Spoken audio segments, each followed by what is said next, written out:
في الفيديو ده هنتكلم ازاي بنقدر نعمل اوتوفيل. انا بقدر اعمل اوتوفيل على الارقام وعلى التكست كمان وعلى الديت، وكمان بنقدر نطبق عليها اوبشنز اكتر. تعالوا نجرب مع بعض. فانا عايزه دلوقتي اروح اعمل تسلسل من 1 لغايه 1000. اكيد مش هقف على اول سل واقول له 1 2 3 4 5 6 7 وهكذا. اكيد ممكن يكون في ارقام تقع مني، اكيد هاخد وقت كبير جدا لغايه ما اعمل تسلسل من 1 لغايه 1000. طيب الاسهل اللي اعمل ايه؟ هبدا استخدم حاجه لذيذه جدا في الاكسل اسمها الاوتوفيل، اللي انا هكتب اول رقمين بس، تمام، واعمل سيلكت عليهم هما الاثنين وبقف في الزاويه اللي في الاخر دي. بصوا شايفين المربع الصغير ده؟ فانا كده بقف في الزاويه دي لغايه ما الماوس بتاعي يكون الباص لونها اسود. لان خدوا بالكم الماوس سواء بقى انا واقفه مثلا جوه السلفه بيبقى الماوس مثلا لونه ابيض، طيب او يعني البلس لونها ابيض، مثلا واقفه مثلا على الاطار بتاع السلفه اللي هي الفور هاندد. فاحنا في الاكسل عندنا في اشكال كتير من الماوس، فناخد بالنا الماوس ده بيعمل ايه او شكل الماوس ده بيعمل ايه. فانا لو عايزه سيلكت بيبقى الماوس بتاعي بلس لونها ابيض. طب عايزه اسحب لتحت لازم اقف في الزاويه دي علشان اصلا يظهر الماوس بالشكل ده، فهلاقي عندي الماوس بلس لونها اسود. طيب لو واقفه على الاطار ده كده اللي هي الفور هاندد ماوس، اللي انا بقدر امسك التو سيلز دول واحركهم بقى من مكانهم، ممكن اعمل كات، ممكن اعمل لهم مثلا انهم من مكانهم وهكذا. طيب فهسلكت على اول تو نمبرز وهروح اعمل اسحب لتحت على طول، فهيكمل لي التسلسل بتاعي من 1 لغايه 14. طيب لو انا عايزه مثلا اعمل تسلسل باكتر من كده، يعني ايه؟ يعني مثلا هروح اقول له من 1، هروح اسلكت على اول تو نمبرز واسحب شويه لتحت. طبعا بصوا كل دي الارقام بتتغير معايا، فانا ممكن اوصل لغايه ال1000. انا هعمل لغايه 400 بس، تمام، فتلقائي سحب لتحت. ونلاحظ كمان لما بيجي يسحب لتحت بيسحب كمان بالفورماتنج، يعني السيلز دي كانت اصلا معمول عليها بوردرز والفورمات بتاعتها الالاينمنت بتاعتها في السنتر وفي الميدل، فاخد بنفس الفورماتنج بكل حاجه، تمام. طيب نطلع فوق تاني. طيب انا عايزه مثلا 10 20 30، هقول له 10 20، بكتب اول تو نمبرز عندي واسلكت على التو نمبرز واسحب لتحت، تمام، هيكمل لي التسلسل. طب هو انا ليه بسلكت على اول رقمين؟ ليه ما اقولوش واحد مثلا؟ انا عايزه مثلا يمشي اود نمبرز مثلا اللي هي 1 3 5 7 9 وهكذا. فلو انا عملت سلكت على ال1 فقط وسحبت لتحت، عمل ايه؟ كده بيعمل كوبي من الكونتنت ويسحب لتحت. لا، ممكن نروح طبعا من الاوتو فيل اوبشنز واقول له اعمل لي فيل كسيريز مثلا، فكده هيعمل 1 2 3. دي ممكن نعملها، بس الفكره اللي انا عايزه في تسلسل تاني. لا، انا عايزه يكون في تو ستيبس. يعني ايه؟ يعني الستيب عدد الخطوات اللي هيمشيها 2، تمام، مش خطوه خطوه يعني 1 2 3. لا، انا عايزه يمشي 1 3 5 7 9 وهكذا. فلازم نسلكت على اول رقمين. خليني همسح الكونتنت ده. طب بمسح ازاي او بعمل كلير للكونتنت بتاعي ازاي؟ عندنا كذا طريقه. في الكيبورد عندكم في زرار ديليت، او من الهوم عندنا في الجروب بتاع الايديتنج ممكن اعمل كلير للكونتنت، ممكن اعمل كلير للفورمات، ممكن اعمل كلير اول. دي بتمسح لي كل حاجه، تمام. طيب انا لا، انا عايزه امسح الكونتنت، فهقول له كلير للكونتنت او بزرار ديليت اسهل. فبكتب اول رقمين 1 3 مثلا واسلكت على اول تو نمبرز واسحب لتحت، اعمل اوتوفيل لتحت، فكده هيمشي فعلا بالارقام الاود. طب نفس القصه طبعا لو ارقام ايفن، هقول له مثلا 2 4 واسلكت على اول تو نمبرز واسحب لتحت. طيب احنا حاليا عايزين نعمل نفس الفكره بتاعت التسلسل دي، بس انا عايزه اعمل من 1 لغايه 1000. اكيد مش هقعد اكتب اول رقمين واسحب لغايه 1000، او مثلا عايزه 50000، فالموضوع هيكون صعب جدا ان انا افضل اسحب لغايه 50000. طيب بنعمل ايه بقى؟ بكتب في السل بتاعتنا 1، وبعد كده هروح من الهوم عند الجروب بتاع الايديتنج وهقول له اعمل لي فيل. طيب وهقول له اعمل لي فيل كسيريز، وابدا اختار بقى انا عايزاها يعني يسحب كروز يعني افقيه ولا ككولومز رئيسيه. انا عايزاها ككولوم. طيب النوع بتاعي هيكون لينير. يعني ايه لينير؟ يعني 1 2 3 1 3 5 مثلا كده يعني، فاللي هي بتكون لينير، مش مثلا بضربها في ارقام او حاجه.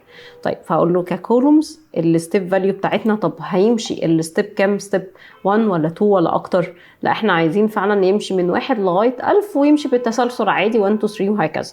هيستوب فين؟ هيستوب عند 1000. يبقى تاني انا هقول له واقفه عند السل كتبت فيها اول رقم، هقول له من الهوم عند الجروب بتاع الايديتنج هقول له اعمل لي فيل كسيريز. عندنا انا عايزاه يسحب ككولومز يعني يسحب لتحت مش كروز بالجنب، وعايزاه كنوعه لينير علشان يمشي ستيب باي ستيب.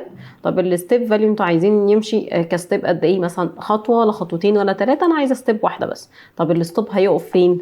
هيقف عند 1000 بس كده. ادوس اوكي فاعملها لي على طول. تعالوا نعمل كنترول سهم لتحت، ففعلا وقفني عند 1000. تمام. كنترول سهم لفوق عشان اطلع فوق الشيت. يبقى احنا ممكن نكتب اول رقمين ونسحب بايدينا، هيفهم التسلسل على طول. او ممكن اكتب مثلا 10 كده واروح اقول له اعملي لغايه 500 مثلا، فاقول له من الهوم عند الفيل سيريز بتاعتي، وهيسحب كروز ولا ككولومز. تعالوا نجرب الروز ايه اللي بيحصل. الستيب فاليو انا عايزاه يمشي كل مثلا 10، تمام. ويقف فين؟ يقف مثلا عند مثلا 1000 برضو، بس كده، وادوس اوكي. عمل ايه؟ اخدتوا بالكم طبعا هنا علامات الهاشتاج دي علشان طبعا الكولوم صغير، الكولوم صغير على المحتوى نفسه، فانا ممكن اسحب بالجنب، ممكن اسحب لتحت. طيب حلو قوي. يبقى احنا كده نقدر نعمل ايه؟ نعمل اوتو فيل للنمبرز. طب انا عايزه اعمل اوتو فيل للديت، للتواريخ. انا النهارده مثلا يوم، خدوا بالكم احنا شهر 2 يوم 1/2023. بعرف منين؟ من السيستم بتاعي. بيقراها ازاي؟ دي مونث يير، ولا الاول بيحط الشهر بعد كده اليوم بعد كده السنه؟ احنا حاطين الاول الشهر بعد كده اليوم بعد كده السنه. لما اجي اسحب لتحت هو تلقائي بيعمل ايه؟ بيغير لي في الايام اللي هي اصلا في النص. خدوا بالكم انا السيستم بتاعي شهر يوم سنه، فهو لما بيجي يسحب الديفولت بتاعه بيسحب بالايام. طب انا عايزه يسحب بالشهور، يعني انا عايزه 2/1 3/1 4/1 5/1، يعني شهر 2 يوم 1، شهر 3 يوم 1، وهكذا. فساعتها بروح عندي حاجه اسمها الاوتوفيل اوبشنز، عندي حاجه اسمها الاوتوفيل اوبشنز. فانا اروح عند الاوتوفيل اوبشنز، هو تلقائي بيعمل الدايز. طب انا عايزاه بالنسبه للشهور، فبصوا هيعمل ايه؟ 2/1 3/1 4/1 وهكذا زي ما احنا عملنا. طبعا احنا خلصنا 12/1، دخل لي على 1/1/2024، 2/1/2024. طب انا عايزه بالنسبه للسنين، يعني 23 24 25 لغايه 35 على نفس اليوم ونفس الشهر، بس بيعمل بالنسبه لليرز. يبقى تاني من الاوتوفيل اوبشنز، بالاخص في حته التواريخ بتقدروا تعملوا ايه؟ بتقدروا تخلوه يسحب للويك دايز، للدايز نفسها، للمانث نفسها، لليرز، وهكذا. وبقيه الاوبشنز دي هنشوفها دلوقتي، تمام. فانا لا، انا عايزاه مثلا بالنسبه للمانثز، خلاص قدرت اعملها او خليها بالنسبه للدايز. طيب لو انا عايزه بقى بالنسبه للشهور، زي ما قلنا هسحب لتحت، تمام. فهو كده بيعمل للايام، تمام. 1 يناير 2 يناير وهكذا. لا انا عايزاه يعمل بالمانثز، بالشهور. طيب هنا عايزها باليرز، تمام. فهروح هسحب لتحت، اعمل اوتوفيل لتحت، واختار بالنسبه لليرز. كويس جدا. فاحنا كده جربنا حته النمبرز وجربنا حته الديت. طب لو بالنسبه لي تكست مثلا، زي ايه مثلا تكست؟ ممكن على فكره اكتب له مثلا تكست مثلا زي ايه؟ مثلا انا عندي البرودكت 1، تمام. واما اجي اسحب لتحت، ميزه بقى التكست بالنسبه لي، لو بكتب كلمه بكتب رقم، هو هيفهم على طول. لما اجي اسحب لتحت هيعمل التسلسل، يعني مش شرط اكتب اول 2 سيلز وبعد كده اسلكت عليهم واسحب لتحت، لا هيعملها لي بسهوله، تمام. طيب وممكن طبعا باختصار، يعني انا ممكن اقف هنا مثلا واقول له مثلا دي 1، تمام. بس واقف على السيل دي واسحب شويه لتحت، هيعملها لي على طول. طب لو انا عايزه الايام، ايام الاسبوع، فانتوا عندكم يا باختصار يا كلمه كامله. فانا مثلا هقول له ساتردي، بس انا هكتبها اللي هي ال3 حروف بس، واسحب لتحت. برضو هنا مش هنحتاج ان احنا نسلكت على اول 2 سيلز ونسحب لتحت. الحته دي بنعملها، او الاوبشن ده بنعمله امتى؟ لو في النمبرز، في الارقام. طب في الديت لا، هو بكتب تاريخ 1 واسحب لتحت واختار من اوتو فيل اوبشنز. طيب في التكست نفس القصه، بكتب سيل واحده واسحب لتحت عادي، هو هيفهم. اسحب لتحت، بصوا سبت حد 2 3 وهكذا، ما يوصل يوم فرايداي او يوم الجمعه هيبدا تاني من بدايه الاسبوع. طب الشهور برضو نفس القصه، هقول له جان، وبرضو ممكن تكتبوا الشهر كامل او الاختصار بتاعه اللي هو ال3 حروف، واسحب لتحت، هيعملها لي على طول. اول ما يوصل شهر 12 هو ديسمبر، هيرجع تاني، هيبدا تاني التسلسل بتاعه شهر يناير. طب لو عايزين الكلمه كامله، تعالوا نجرب، هيعملها عادي جدا. على فكره احنا مش شرط نبدا باول شهر، يعني مثلا انا هبدا بالشهر 3، تمام، واسحب لتحت، فبصوا هيكمل لي عادي. يعني مش شرط، تاني مش شرط اللي احنا نعمل من اول شهر. كذلك في الايام، انا مثلا ماندي مثلا، تمام، هكليك واسحب لتحت فاعملها لي على طول، هيعملها لي ايه على طول. بس فناخد بالنا بس، يعني على حسب احنا ايه الفورمات اللي احنا هنختاره ككلمه مثلا، كفورمات تكست عامه، ولما نيجي نسحب هو هيعملها، هيلتزم بيها. طيب هل ينفع اعمل الايام والشهور بالعربي ولا لا؟ تعالوا نجرب مع بعض. هكتب الاول السبت، تمام، واكليك على السيل واسحب لتحت. ايه اللي حصل؟ لا، هو اخدها ككوبي ونزل بيها لتحت. تمام. دي على فكره بتختلف باختلاف في الاوفيس. في ساعات اوفيس بنستخدمه ممكن يقدر اللي هو يسحب لتحت او الايام والشهور متسجله عنده بالعربي، متخزنه عنده بالعربي. كذلك طبعا في الشهور لو انا كتبته بالعربي يناير مثلا بالشكل ده واسحب لتحت فهيفضل يناير. طب احل المشكله دي ازاي؟ انا مثلا دلوقتي كشركه الداتا بتاعتي كلها عربي، فلما اجي اكتب ايام الاسبوع والشهور مش عايزاها اكتبها بالانجلش، انا عايزه اكتبها بالعربي عادي. طب اعملها ازاي؟ انا اللي هعمل ليست بنفسي بقى. فانا بعمل حاجه اسمها الكاستم ليست، انا بعمل ليست بايدي. فتاني كل الليستز الموجوده للايام وللشهور هي اصلا متسجله عنده، فانا عايزه اعمل الليست بنفسي. بعملها ازاي؟ اول حاجه بروح عند فايل، بعد كده بروح عند اوبشنز. فايل اوبشن، هروح عند الادفانسد، ننزل تحت بالسكرول بتاعنا، ده السكرول بتاعنا، ننزل تحت كده عند الايديت كاستم ليست. عند الايديت كاستم ليست اللي احنا عايزين نعمل ليست بنفسنا. طيب بصوا دي الحاجات المتسجله، حتى بصوا ما بقدرش اعمل اد وديليت عليها طول ما انا عامله عليها سيلكت، دي حاجات متسجله في الاوفيس من نفسه. طيب انا دلوقتي هقول له اعمل لي نيو ليست، والليست بتاعتنا مثلا انا عايزه ايام الاسبوع، تعالوا نكتبها احنا بايدينا. ادي السبت، هنزل انتر. الاحد انتر. الاثنين انتر. الثلاثاء انتر. الاربعاء انتر. الخميس انتر. الجمعه. بس كده، واقول له اد. فكده زادت عندي بس، وادوس اوكي. تمام، وادوس اوكي تاني. حاليا بقى هقف في اي حته. خدوا بالكم اللي انا بعملها دي الكاستم ليست مش شرط على الورك بوك بس اللي انا واقفه عنده، لا ده بتتعمل في اي ورك بوك تاني. يعني لو رحت فتحت اكسل جديد دلوقتي او فتحته بكره او فتحته بعد سنه على نفس الكمبيوتر والاوفيس زي ما هو، عادي جدا هتلاقوا الليست متسجله عندكم. يعني مش شرط اعملها في كل شيت او في كل ورك بوك عندي، لا هو خلاص انا بسجلها بتتسجل في كل الاكسل اللي انا هفتحه سواء قديم او جديد. طيب هكتب السبت واسحب لتحت، تعالوا نجرب. هلاقيه فعلا بيعملها لي عادي، ومش شرط زي ما قلنا لازم نكتب اول الاسبوع. انا ممكن ابدا مثلا بالثلاثاء مثلا واسحب لتحت فيعملها لي على طول.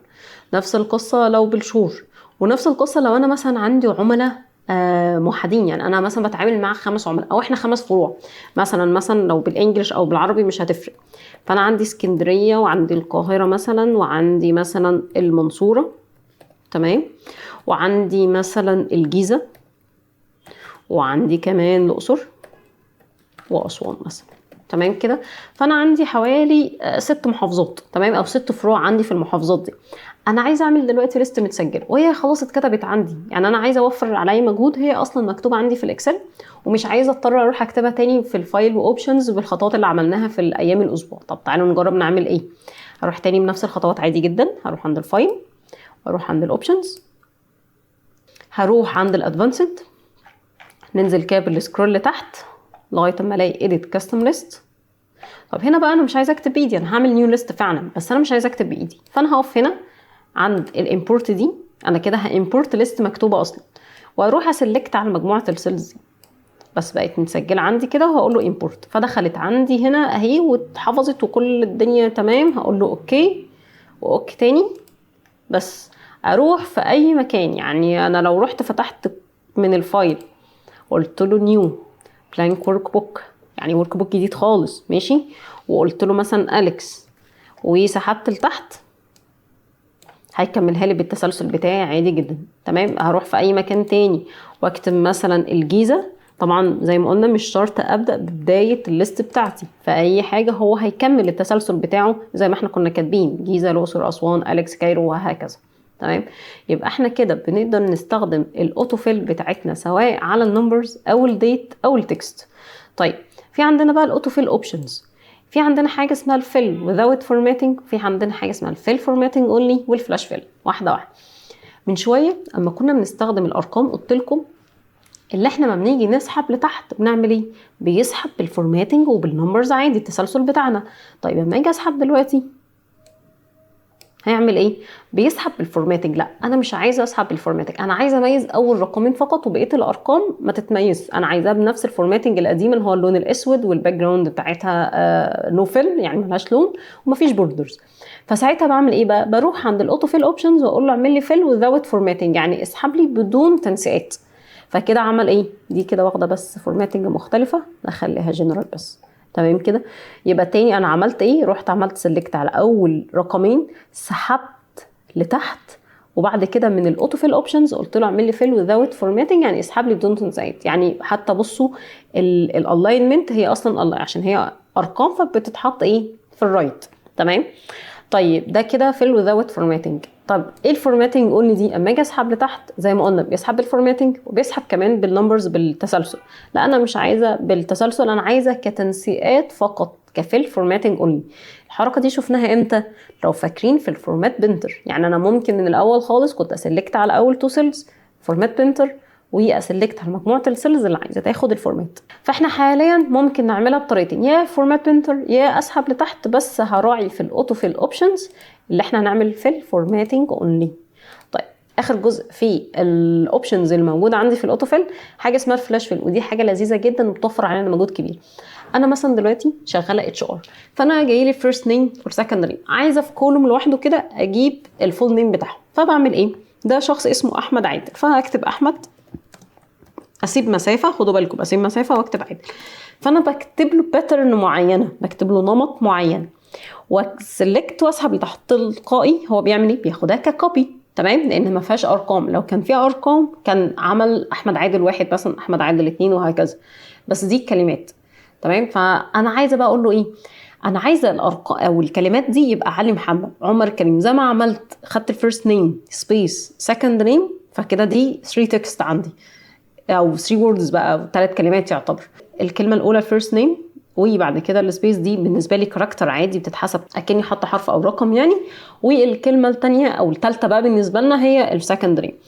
فانا عايزه يمشي بالنمط ده. هعملها ازاي؟ هروح من الاوتو فيل اوبشنز واقول له اعمل لي فلاش فيل، اعمل لي حاجه اسمها الفلاش فيل. وتعالوا نجرب مثال تاني. يعني هقول له دلوقتي احمد 1 2 3 مثلا. تمام. فانا كده اخدت الفيرست نيم وحطيت 1 2 3. فطبعا مسحب لتحت عارفين هيعمل ايه؟ هيعمل بالتسلسل بالارقام، لان هو بالنسبه له كلمه وفي ارقام فهيسحب بالتسلسل. انا مش عايزه كده، انا عايزه اقول له اعمل لي فلاش فيل، فهياخد الفيرست نيم ويحط 1 2 3. دي بتبقى برده حلوه جدا لو احنا مثلا كاتش ار مثلا وعايزه اعمل ايميلات للموظفين عندي كلهم بنفس الفكره او بنفس الاسطمبه بتاعه الايميل. هو مثلا الفيرست نيم دوت او اندرسكور مثلا سكند نيم ات مثلا جيميل.com او ات مثلا الشركه بتاعتنا. تمام. فبنقدر نعملها بالفكره دي. تعالوا نجرب. اقول له مثلا احمد مثلا دوت عادل @gmail.com. تمام كده. فاقف عند السيل دي. هو كده هيفتح لي البتاع. ماشي. هقف عند السيل دي واسحب لتحت. فيعمل ايه؟ هو بيعملها ككوبي عادي ويسحب لتحت. طب عايزاه يعمل بنفس الفكره او بنفس الباترن اللي احنا عملناها له، هروح عند الاوتو فيل اوبشنز واقول له فلاش فيل، بس هيعملها لي على طول. هيعملها لي على طول. فخلاص انا كده عملت كرييت او يعني حطيت الشكل بتاع الايميلات بتاعه الموظفين عندي. يبقى احنا كده اتعلمنا مع بعض ازاي بنقدر نعمل اوتو فيل ونوفر مجهود علينا في فكره التسلسل. بس ناخد بالنا ان احنا ممكن نعملها على النمبرز، ممكن نعملها على ديت تواريخ، ممكن نعملها على تكست كلمات. تمام. قلنا ان التكست عندنا ممكن اكتب الكلمات اللي احنا عايزينها بالارقام وهو هيكمل عادي. طب لو انا عايزه اسجل ليست بنفسي، زي مثلا هو الاوفيس مثلا مسجل لنا الايام والشهور بس بالانجلش، لو انا عايزه اعملهم مثلا بالعربي، او انا مثلا عندي 5 عملاء او اكتر من 10 عملاء مثلا، او حتى ايا يكن عددهم ايه، وعايزه كل ما افتح اي اكسل اكتب بس اول اسم عميل او حتى اي عميل فيهم واسحب لتحت يكمل لي الاسماء، بدل ما اضطر كل مره اخدها مثلا ككوبي بيست او اعيد كتابتهم من تاني. فدي برضو ممكن نعملها بالايديت كاستم ليست. طيب ممكن كمان من الاوتو فيل اوبشنز هتساعدني في حته الفيل فورماتنج اونلي. يعني انا عايزه استخدمها كفرشه كالفورمات بنتر مثلا، او ممكن اعمل فيل وذاوت فورماتنج يعني اسحب لي بدون تنسيقات، حافظ على التنسيقات الموجوده اصلا في السيلز بتاعتك. واخر حاجه اتكلمنا عليها هي فكره الفلاش فيل، اللي هو بياخد الباترن اللي احنا اديناها له في اول سيل ونسحب لتحت ونقول له طبق لي فلاش فيل، هيعملها لي على طول. فاحنا كده خلصنا الجزء بتاع الاوتو فيل. في الفيديو الجاي ان شاء الله هنتكلم عن ازاي بنقدر نعمل انسرت، وازاي نقدر نعمل ديليت للروز وللكولومز، وازاي بنتحكم في الفورماتنج للروز والكولومز. يعني ازاي بكبر عرض العمود، بقلل عرض العمود، كذلك للروز الهايت بتاعها الارتفاع بتاعها بكبره بصغره وهكذا.